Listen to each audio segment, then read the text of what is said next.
So today's session then, what we're going to talk about is Agentic AI, which is a big thing, as you know, and a huge change this year from what we can now do compared to last year. It is absolutely extraordinary what we can do. And my last live session that we did for the AI Academy was about how we can use Agentic AI to do bookkeeping work, reviewing annual financial statements. And I talked about how I've been playing with this for a few months now, did all my end of year financial statements using Claude Cowork inside QBO, and it really has made life so much easier. It was great fun doing it. I learned a lot in the process. So that was last month's session that we did. And if you were there, I hope you enjoyed it. So what I thought I'd do today is do a session where we go a little bit deeper on the Agentic AI stuff, because I know a lot of people are still a bit confused about a few things. It's a lot more, I'd say, a lot more involved than what we're used to with chat. There's a lot more things to learn and figure out. In fact, it's almost like learning a new system all over again.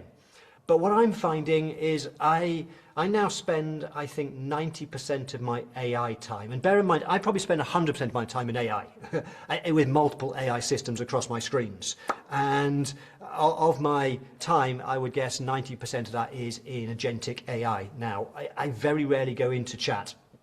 And what I'm finding is it's just extraordinary in terms of the savings.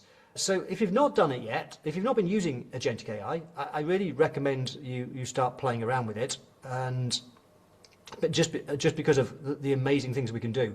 And if you are new to it, where I recommend you start somewhere really simple. And so let me just explain to you, I know some of you do know this, but the first thing I did back in, I'm trying to think when it was now, late February, early March. So Claude Cowork came out around about then, and as soon as it did, I started playing around with it.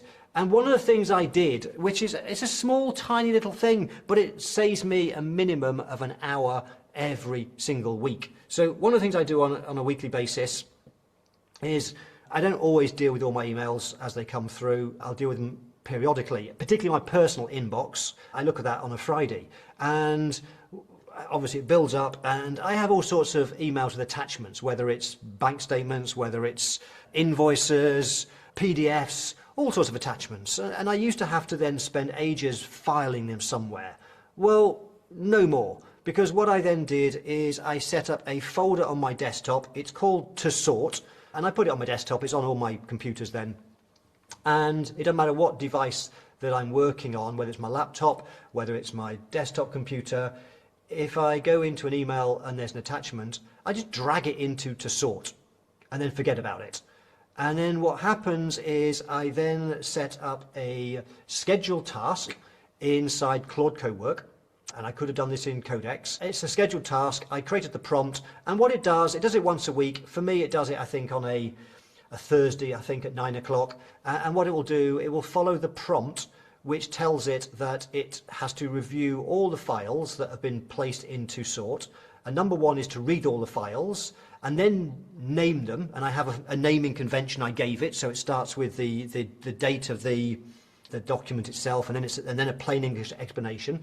Because some of these files that you get just have garbage as the file name. So it renames the file automatically using a filing convention, a naming convention I gave it, and then it puts it into a subfolder. And if there isn't a suitable subfolder, it creates a subfolder in there and it files it for me. And that's it. All the filing is then done. I just drag it into To Sort. If I have to scanning, my scanner now also is set to scan documents straight into Sort. So I just scan a document, forget about it, knowing that Agentic AI will once a week rename it, file it somewhere sensible. So that was the first thing that I did playing around with it, and that saves me, I would guess, at least an hour every single week. And it was a fairly simple prompt. And if you are those of you in the AI Academy, I think I even put the prompt in the prompt library. So if I just go to the prompt library, it's this one here. It's called, did I click on it right? It's called, document sorting. So you should have access to that. That's the prompt that I use, and you can have a go yourself and set that up. Really simple, saves loads of time. Okay, so we're going to go into a lot more detail about agentic AI, some of the things that you want to do. Let's start with the basics, and that is, so the old way of doing things up until this year, the old way of doing things would have been chat. And chat is where we go into, let's say, ChatGPT, and we ask it to do something, and it will come back with something in just a written response. It will write an email for us, it'll write a report, it'll do some research, it'll answer a question. And that's what we've always been doing. But what agentic AI does is it goes beyond that. You give it a job and it then goes and takes action on that thing. And there's all sorts of things it can do. There are lots of agentic AI tools that you can use. And this whole thing was really accelerated as a result of, what's it called now? I forgot the name of it. It was originally called Claude Bot. And that kicked off all sorts of things, and we then saw that Claude Cowork was released initially in a kind of in a beta mode back in January, and then it came out to everybody a few weeks later. And then OpenAI decided they would then launch, or improve rather, Codex, which up until a couple of months ago, Codex was really just for developers, coders, but now Codex, OpenAI are now building Codex, so it works more like Cowork. And they're the tools that you want to use. You want to be using Claude Cowork or ChatGPT's Codex. They are the two agentic tools. There are lots of other tools you could use, but for accountants, these are the simplest ones by a long way. So which one you use is entirely up to you. They are both great. If you are in the AI Academy, I've done a number of videos where I've compared the pros and cons of each, and it's entirely up to you which one you use. But my recommendation is I use them both. I have them both open on different machines, different screens, and I switch between both of them. They both have some different strengths and weaknesses. But because AI is saving me so much time now with agentic AI, it's worth me having both. But how do you get them? Well, I'm going to try and cover both Cowork and Codex. I tend to spend probably of the two, 80% of the time in Cowork, 20% in Codex. It's a personal preference. I love Cowork, but it can be more expensive than Codex, partly because you really want to be on the team or business plan. And if you're on the team business plan, as you probably know, with ChatGPT, you only need 2 seats. Whereas if you're on Claude, you need 5 seats. So the business plan is more expensive, and therefore Claude Cowork is more expensive than ChatGPT's Codex. And also the token limits are, it's a big issue. People keep running out of tokens. ChatGPT is competing very much on being less token heavy. So Claude Cowork. It's a desktop app. That's one of the first things you need to know. It doesn't run on the browser like you might be used to using chat. It's a desktop app. So it's a separate download. And also you do need a paid plan. Now, everything I'm going to say for the next few minutes, this is changing so fast. It may well be that it'll be different soon, but at the moment you need a paid plan. It's either Pro, Team, or Enterprise. It's not available for free, but it's worth paying, because it is so good at what it can do. And if you want to do it for anything that's remotely related to client work, you'll want to be on the team plan. It works on, the desktop app works on Mac, whether it's Apple Silicon or apparently Intel as well. All mine are Apple Silicon, so I've not tested that. Windows, I don't use Windows, but I understand it works on Windows. I think you need to have admin rights plus virtual machine platform switched on. I have no idea what they are because I'm a Mac person, but anyway, that's Claude Desktop. You have to download it. So then we get to Codex, which is ChatGPT, OpenAI's version, and that is also something you have to download. It's its own dedicated app, and it's for Mac and Windows. You will need ChatGPT Plus or above again, so it's currently not on the free plan. But that shouldn't be a problem, because what it can do in terms of saving time, it's an absolute no-brainer to have one or both. Let me show you them quickly. I've got them both open. Let's start with Claude. If I go to Claude, it looks like this when you get the desktop app, And when you go over to the top left, there are 3 tab settings: chat, Cowork, and code. So chat is the normal sort of chat. If you're more familiar with ChatGPT, it's like ChatGPT, it's Claude versions of chat. And the thing about chat is it will also, when you're having chats on there, it will sync across other devices you're using, just like if you're using the browser. Then we have Cowork, which is what we're focusing on today, and Cowork is a separate tab. And the thing about Cowork and Codex is they work with files on your computer, and therefore any conversations you have in Cowork are unique to your computer you're working on. So what I find when I go into Cowork, what I've got on my laptop here, which is mainly for demonstrations and also personal use, is very different to what's on my desktop where I do most of my work. So I have a lot less stuff on here. And so that's a limitation in some respects, but we can get around that. But just bear in mind, Cowork is not browser based, it's based on a machine, and if you load it and download it on different computers, you'll have a different experience, a different set of chats.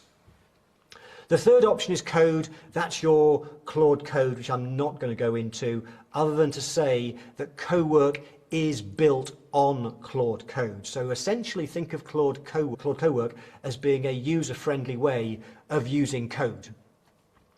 So that's a quick overview of code, the 3 tabs there. And then when you go into Cowork, in many respects it's similar to chat, in as much as you have on your left-hand side, you've got your chats and your projects, and there's different ways of organizing them. Personally, I like the organization. If you click on one of the icons, you can choose how your chats are organized in Cowork, and I like them to be organized by project, which it's just a personal thing. So if you're on Cowork and you've not seen that setting, I find that really cool, because the default is not grouped at all. It's just a random set of chats, and you can get confused by it. Whereas once you sort by project, it's much easier to find the chats that you're working on. So that's the left-hand side, and then in the main screen, you've got your chat like you're probably used to, but there are some extra features and things that we will talk about. Right, that's Cowork. If we look at Codex, it's very, very similar. The only reason it's black is because I've turned on dark mode for Codex, and the only reason for that is because I use both of them, and so I have Codex in dark mode, Cowork in light mode. It just means if I'm in a hurry, I know which one straight away I'm working at. I don't get too confused. But that's the only reason why it's in dark mode. But very similar. We have on the left-hand side, you have projects and chats, and in the middle, you have where you start your chat in a new chat or a project. And very similar to what you used to with ChatGPT, but there are some other important settings which we'll talk about. So a chat inside, whether it's Codex, whether it's Cowork, and if I say one, unless I say otherwise, I mean both. I will probably refer to Cowork more just because I use that more. So, but when you switch on Cowork, a chat can also act. It can read documents, it can edit documents, and it can run tasks. And I'll go into that in a short while. And same with Cowork. We also have access to things like skills, we have things like scheduled automations, and we'll talk about those in a bit more detail. Now, the key thing about using Agentic AI, the number one thing to get your head around is that it's most powerful when you create a project and you connect that project to a folder, which I think is the most important setup step. So you link projects to folders, and that has a huge number of advantages, which I'll go through in some detail and explain all the things that you can do once you hook up a project to a folder. Because it can see everything in that folder that you've chosen to give it access to. And as I talk about a lot with AI, is that context is everything. The more context you give, the more background information, the better the results you're going to get. And the great thing about using Agentic AI and hooking up to a folder is it's got access to and can read every document in that folder and all the subfolders, so you can have a huge amount of context. And so when you are hooking up, in your settings, and this is not I'm not going to go through deep in this as a tutorial. I'm going to do there's videos in the AI Academy on this. But in settings, one of the things that you can do is you can set up what is the default folder. And so the default folder is usually, what will happen is it will open up a folder. In the case of Claude, it'll open up a folder called Claude in your, wherever you keep your documents. And think of that, if that's what you want as the default, think of it as giving it access to a folder, which it's in control of. It's a bit like if you had a virtual assistant or a PA and you want them to organize your filing and create stuff for you. You want to give them a folder where they manage that folder, store documents there, and so on. So one option is you give the Agentic AI access to a folder. It's the working folder, the default folder, where it will then put stuff and over time will learn stuff. And that's great. But where I think it gets more powerful is when you create specific projects and each of those projects is hooked up to one of your existing folders. So I've explored different ways of doing this, but what I settled on a few months ago, which works really, really well, is I thought about what are the key areas of my business? And I have, as you know, two businesses. I run the AI Academy and the Value Pricing Academy. And what I've chosen to do is, because I have Codex and Cowork, I run the AI Academy on Cowork and the Value Pricing Academy on Codex. That's part of the way I differentiate. But for both of them, in both Codex and Cowork, I thought, so what are the key areas of a business? And they are strategic planning, marketing, finance and legal stuff, and tax. For me, live events, that's my equivalent of operations. That would be my equivalent of bookkeeping and accounting. Also, what else is there? Systems and tech. I have 8 areas of the business for both businesses. And what I've done is I've created a project for each of those 8. And on my desktop, I had a bit of a tidy up a little while ago. I reorganized my desktop so that everything on my desktop, my document system, we use Dropbox in the Value Pricing Academy. I use in the AI Academy, I happen to use iCloud, but it doesn't matter which system you use. What I've done is I've then created 8 main folders for all those areas of the business. And then what I've done is I've created a project which hooks up to each of those. So if I'm doing marketing, for example, if I want to do anything to do with marketing, I just go into the marketing project, and the marketing project has access to the marketing folder on my computer system. And therefore, it's got access to my ideal customer profiles, which are on there. It's got access to my brand assets. It's got things like access to the logos, the branding guidelines. It's got access to everything I've done to do with social media posts, YouTube videos, and so on. So if I'm working on marketing, it's got access to all that information. It knows everything about the way I do marketing in the business. And therefore, if I start a brand new chat inside the marketing project, I don't have to give it much context. I can launch straight away with, I want to do a blog post and social media post on this topic. Can you create them for me? And it will create them. It knows who my ideal customer is. It knows my writing style. It knows the brand assets. It knows everything. And so it saves huge amounts of time. So I think the key thing for you to think about is what is the folder structure you want to create for your business that you then want to link up projects to? What will be your projects? And I've heard from many different sources, and I can agree with this, that 8 projects is about right. Because anything more than that gets unwieldy and confusing. I know when projects came out with ChatGPT a couple of years back, I got very excited. I have 20 projects. Half of them I don't use because I get too confused. There's just too many. So 8's the sweet spot. And I would recommend that one of the first things you do is think about what would be the best 8 projects that you could use to organize everything you want to do within AI. Okay, so once you've hooked up a project to a folder, what are some of the things that it can do. Why do I keep saying that this is so powerful? Because you'll hear other people say, oh, skills are amazing, which they are. Scheduled tasks or automations are amazing. Yes, they are. Connects are amazing. But I think the single most powerful thing is just this fundamental thing, this idea of hooking up a project to a folder, which then means that every chat you have is working inside that folder. So what does that allow you to do? It allows you to create things. So in the chat, the AI can create brand new files. It can create documents for you, spreadsheets, presentations, PDFs, images, even small tools, and it will file them inside the folder and inside subfolders once you've given it rules as to where to put things. So in my marketing folder, it knows if it writes a blog post, it goes into the subfolder for blog posts. If it creates for me social media posts, it will put it in the social media section. It'll create and file. It can also edit. So it can correct errors, insert sections, reformat, update figures, it can apply the same edits across many files.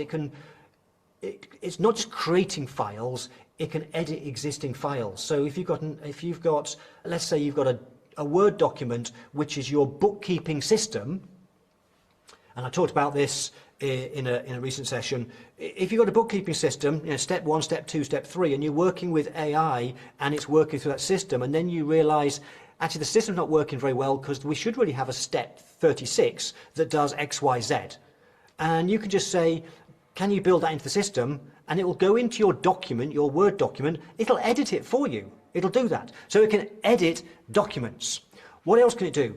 It can organize files. So that means it can rename files. It can do it one at a time or in bulk. It can move files between folders. It can copy or duplicate files. It can delete files, but you can also get it so it always, by default, it will always ask for confirmation before it deletes things. And so it can reorganize messy folders based on what's in them.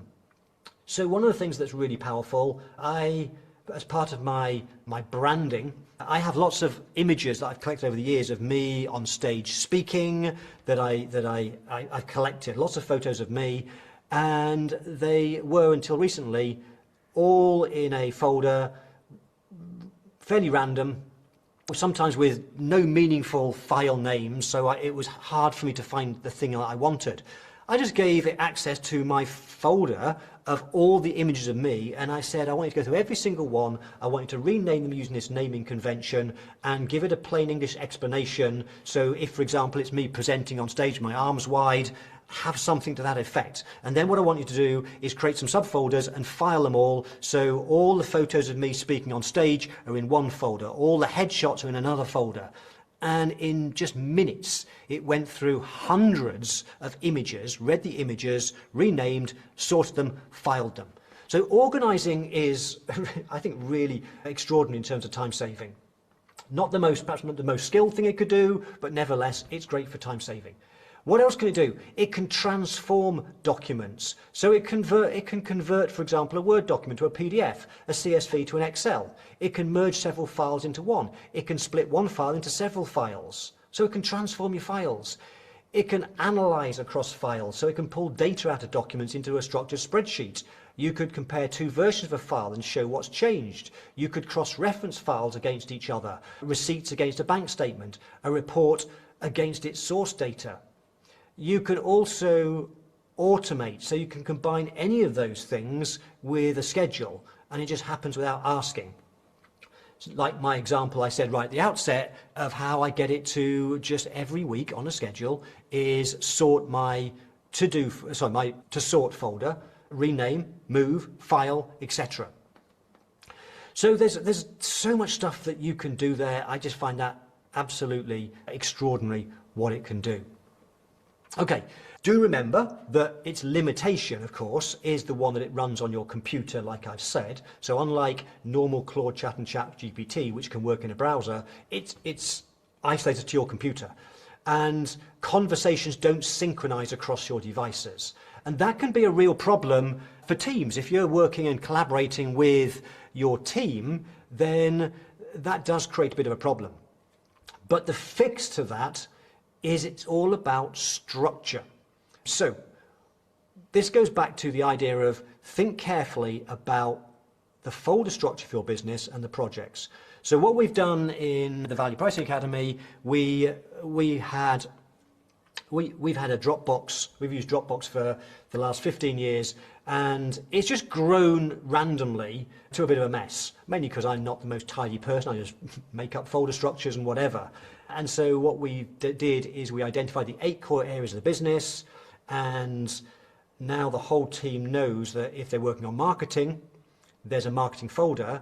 And what we've done is, even though our respective versions of Cowork or Codex are individual to our computer, what we've done is we've got everybody in the team to set up the projects in the same way. So we all have a marketing project linked to the marketing folder. And what that means is that if I'm working on something to do with marketing at a high level, perhaps I'm creating a big marketing resource, it'll file everything in the folder, it can update its memory, and then if somebody else in the team wants to pick up on that and then use that resource to do social media posts, even though they won't see my chat, they'll also have the marketing project connected to the folder, which will see, it'll have the same instructions about the filing system, and it'll know that I've added something new to then work on.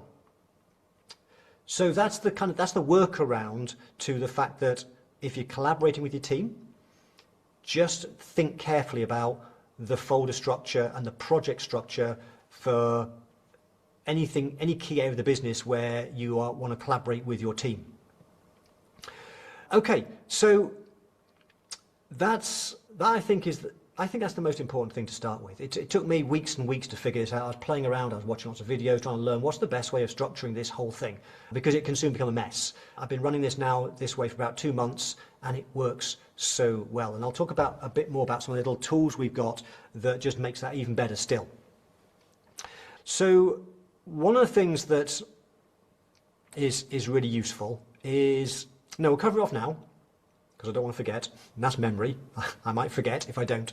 So one of the things when you create your projects and your folder structures, you can create a memory file, and it's a .md file. And if you're just using the default setup, Claude, Codex, they'll set these up anyway. But one of the things that you want to do is you want to make sure that you've got a memory file that's in each of your core folders. So if you've got a folder, let's say called marketing, then you want to have in the root of marketing, you want the Agentic AI to know some key things, some context about your marketing.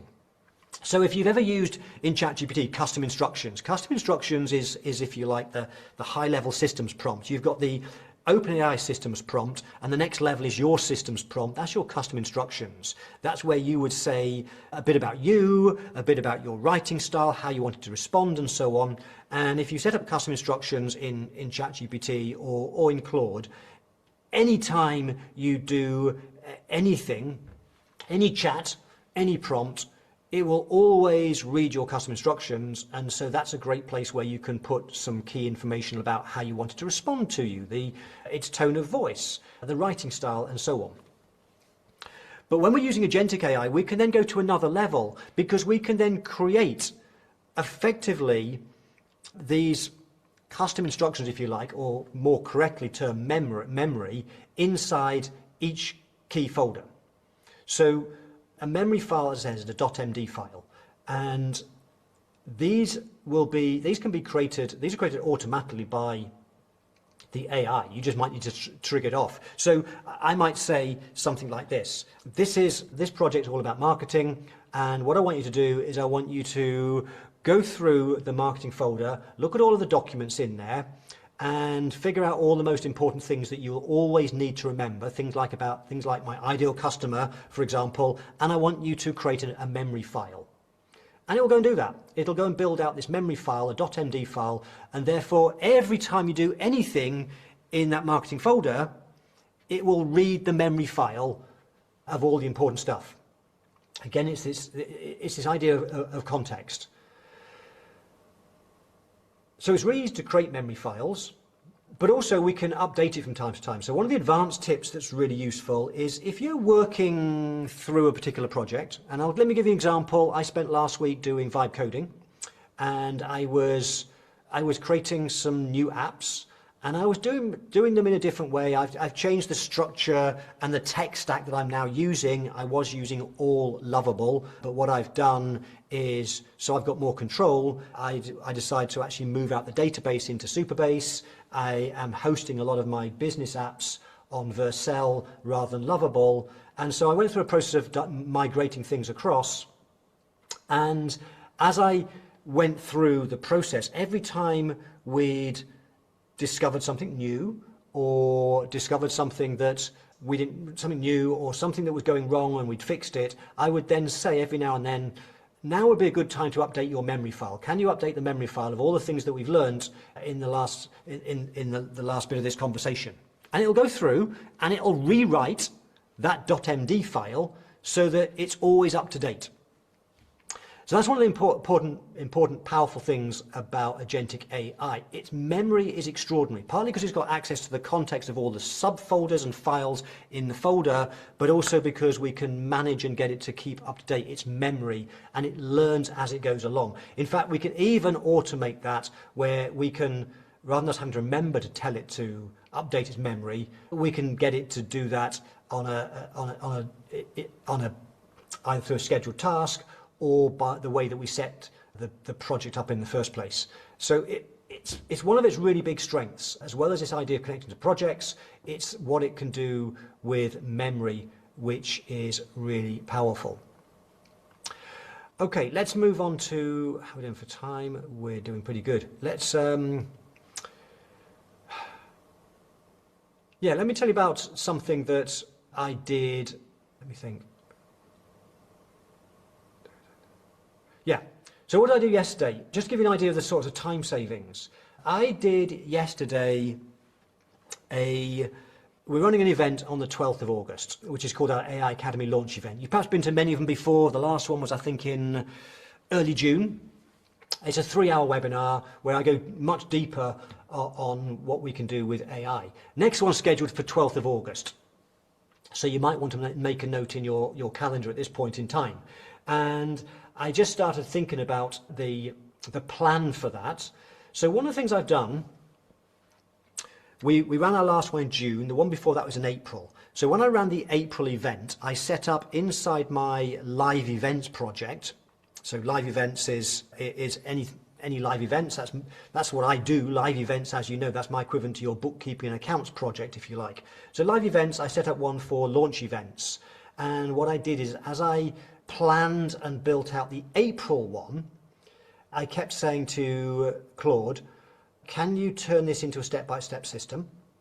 And every now and then, as we'd done more things, I'd say, could you add that to the system and add that to your memory file? And so it had a memory file and a system.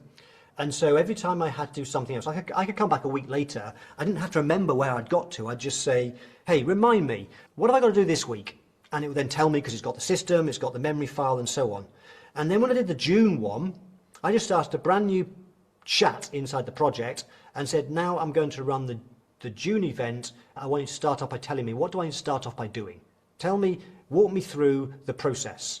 I didn't have to remember the process. There's a system, but the system was created between me and Claude now manages the system. It tells me what to do next. So when we got to, now we're planning the August one, I start off a brand new chat called the August launch event, and I said, right, what do I need to do? Tell me. And it said, well, you did say last time in the June event that you want to revamp the registration page. And that's a big project, so I recommend you do that first. Okay, great, I'll do that. And so, firstly, it told me what I needed to do. Then what I said was, okay, can you write the copy for me? And it wrote me this perfect piece of copy that I've not changed.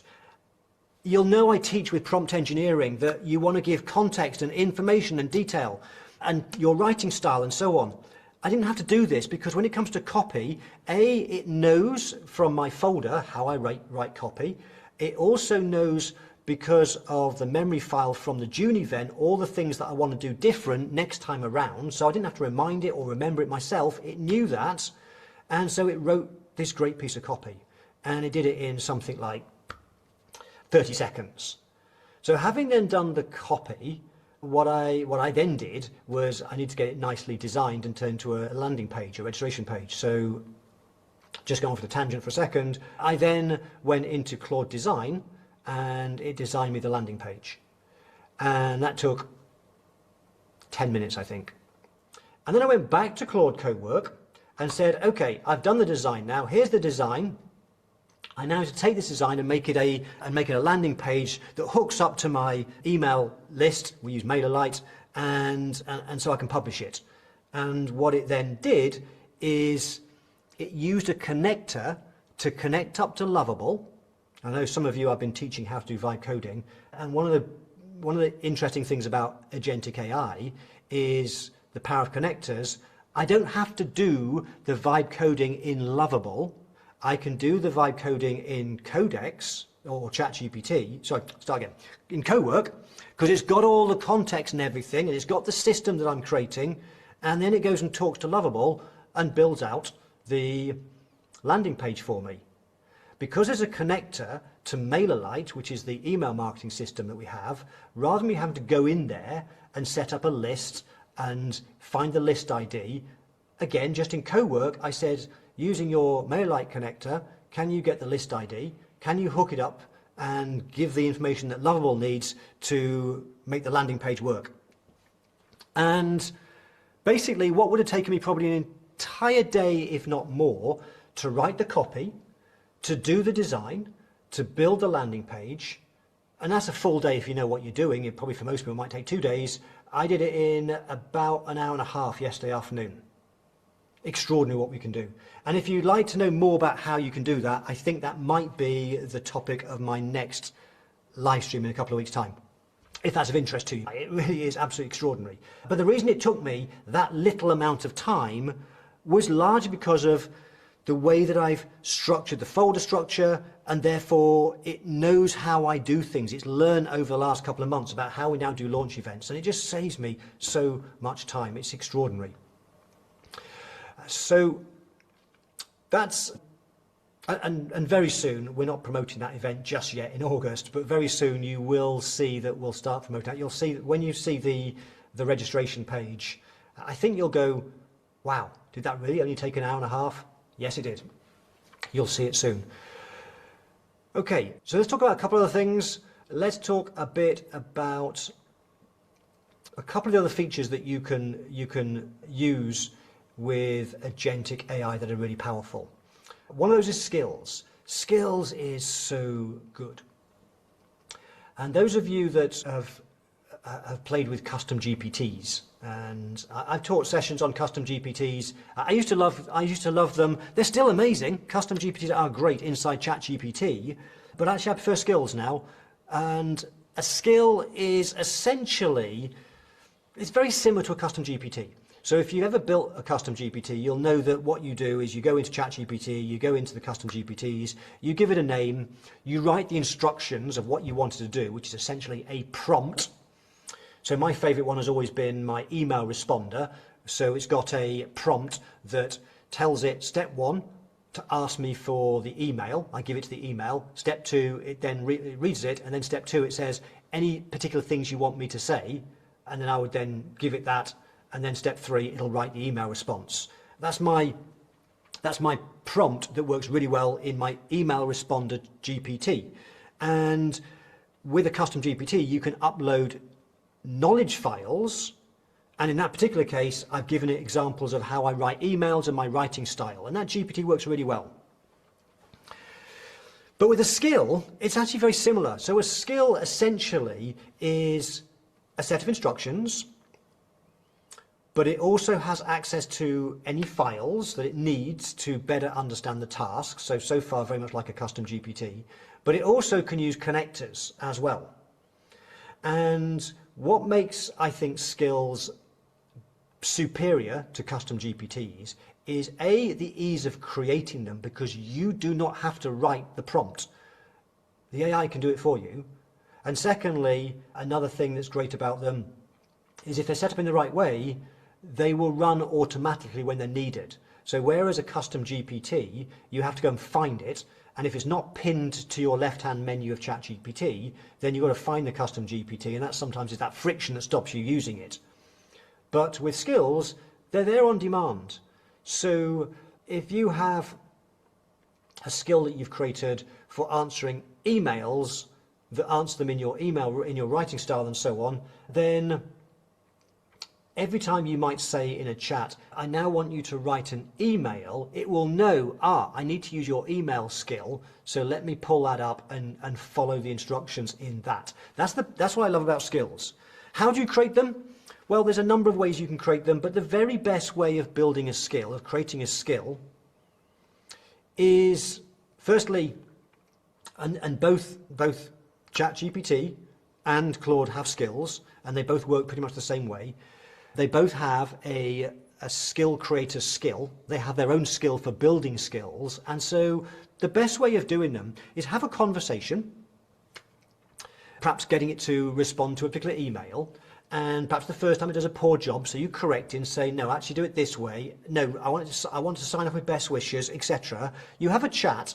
And when you get to the point in a chat where you're happy with the result that it's now doing, then just say, great, that's now exactly how I want it. Can you use your skill, create a skill, and build a skill called email responder? And every time I ask for an email, just call on the skill. And that's essentially it.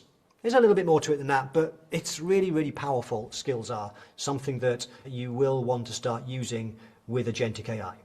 And the next thing that you'll want to do is use scheduled task. So then what you can do is you can set things on a recurring schedule, like my to sort folder. Every week it goes to that folder on my desktop and it sorts and renames all the files. And setting it up as a scheduled task is really easy.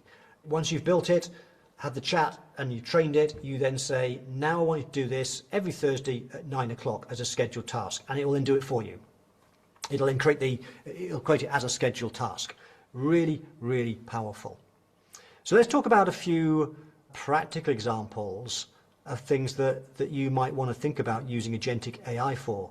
So you could have, let me think, you could have a weekly file and attachment sorting just like mine. That would be, I think, a great one to start with because it's simple to set up. It's a good way of experiencing how Agentic AI works.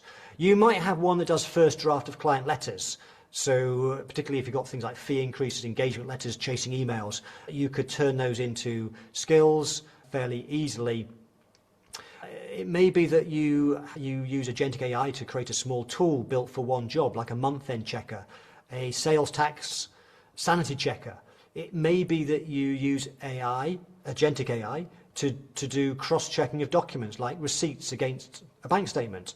Perhaps turning a recording into structured notes, for example, a call or a meeting, or even, this webinar, I'm going to turn into other things using Agentic AI. In fact, one of the things I've got a complete system I've built now that once I finish this and got the transcription, I have a system whereby it's going to create for me some of the best bits of it as 60 to 90 second shorts that I can put on YouTube, that I can put on Instagram and so on.